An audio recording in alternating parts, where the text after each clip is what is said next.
Luke and Nate here with the Cats and Carp YouTube channel, and today we're doing something a little different. I asked Nate what kind of fish he wanted to catch today, and what did you say? Bass. So today we're gonna do a little bit of bass fishing, okay? And we're gonna use a mixture of lures and live bait. I like to use small bluegill, like 3 inches long, 4 inches long, seems to be just the right size. And to catch them, we've got a little bobber and a number 12 hook with a little bit of worms here. And we're gonna fish right here in about 6-8 inches of water right off the boat ramp and see if we can't catch ourselves some real tiny little bluegill. Got a tiny little number 12 hook. I would use as small as a number 16 or number 18 hooks. Just want a little bite-sized piece of earthworm with a lot of hook point exposed. And I've got a weighted bobber, and that's it. We're gonna go real shallow because we just want the little ones. Yeah, not the big one. Yeah, look at that. Oh, look at that. Right there. That's not very long. No, I did take it right. That right there is the perfect size. That's the size of bluegill we want, little baby ones. Daddy, that's the cutest baby one ever. There we go. Make sure you have a pair of these forceps. They're like $3-4 bucks. Eagle Claw makes them. Really great for getting the hooks out of small fish. Perfect shot, buddy. Now flick it over. Oh, he got him. Oh, he's getting away, he's getting away. Yeah, there we go, we got him. Look at that, that's a perfect size. Go put him in the bucket, buddy. I will. Put him in the bucket. But he's kind of falling. Perfect shot, buddy. Oh, there you go. But I used to touch it. You should touch it because it's spiky. Yeah, it's really spiky. I'm done in the episode. You got him. That fish is yellow. Oh, there we go.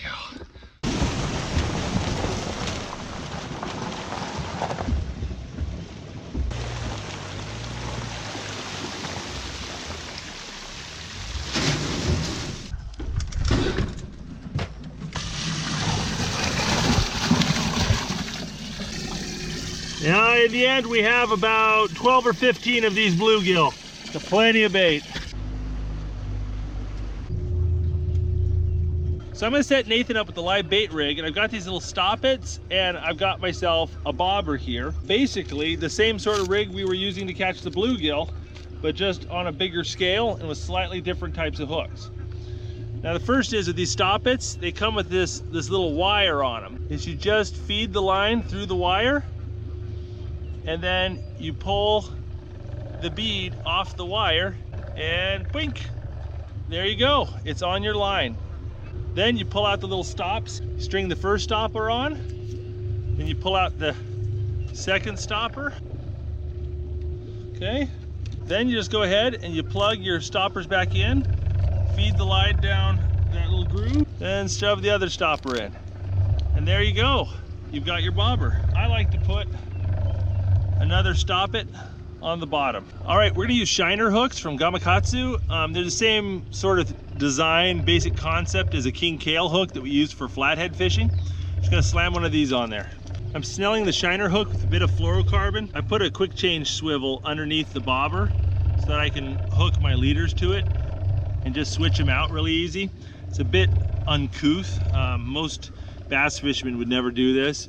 The water's pretty murky here. It's been flooded, so we have pretty low visibility, so I'm not too worried about the bass seeing the swivel so far above the hook. But I could be wrong, I may change my mind.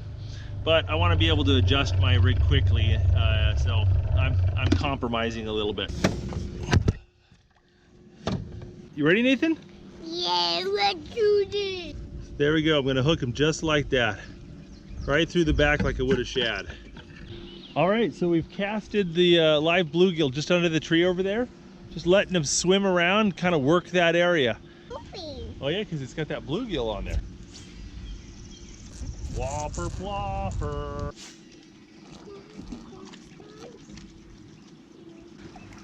Look at this. What? Ah! What is that? It's a bass. It's a largemouth bass. There we go. Got a little largemouth bass. Then look at this. You got a fish too. Look at you. Oh my goodness. I knew I had a fish because my bubble was going on. Good job, buddy. High five. Whoa, that's something. You got something big, buddy. Whoa, that thing is fighting serious. Reel him up. What is it? Right in the corner of the mouth. Yeah, he ate that bluegill good. Here, why don't you put your rod in the rod holder? There we go. Oh, he is pooping. Oh, look at that. He's totally taking a dump. Oh, he pooped all over our boat. He pooped on his net. He pooped on the ocean. Yeah, he pooped on everything. All right, buddy, I'm gonna throw him back, okay? We got one catfish, but you know, that's kind of how it is when you bass fish with live bait. You catch a lot of different stuff. But we'll keep at it and see what else we can catch. Oh, look at that! Look at that! Look at that! He's just going bonkers. You can see it. You see the bluegill come up on the surface. Something's trying to hit it. I think he's killed my bluegill because I can see the bluegills moving. Oh, look at that! Okay. I'm gonna go ahead and downsize my bluegill. We got a much smaller bluegill. We'll see if we can hook that. Oh, look at this! Look at this! Oh! Oh! That's the ticket. Look at that, Nate. There we go. That's not a bad fish. Nice little bass on a live bluegill. Man, I saw him tearing up that bigger bluegill, but he wasn't quite getting him in his mouth easy. So I switched to a much smaller bluegill. Pow! Just nailed him. All right, let's get him back in the water. One of the nice things about bait fishing for bass is you can work a patch of water much more thoroughly and slowly with bait. If you're in a situation where you have limited bank access, you don't have a boat, fish that limited access much more thoroughly and slowly by using live bait. Yeah, there you go. Oh, yep, now go right, go right. There you go. Oh, there he goes. Hold on. Nail him, nail him. You got him. Oh, you get him? You got him. Yeah, I did. Oh! He popped off. Oh, is he getting off? No. Oh, look at that. It's a big fish. It's a yellow tummy. Yeah, it's a big bluegill. Yeah. Look at that. That's a nice one, buddy. Put him back in there.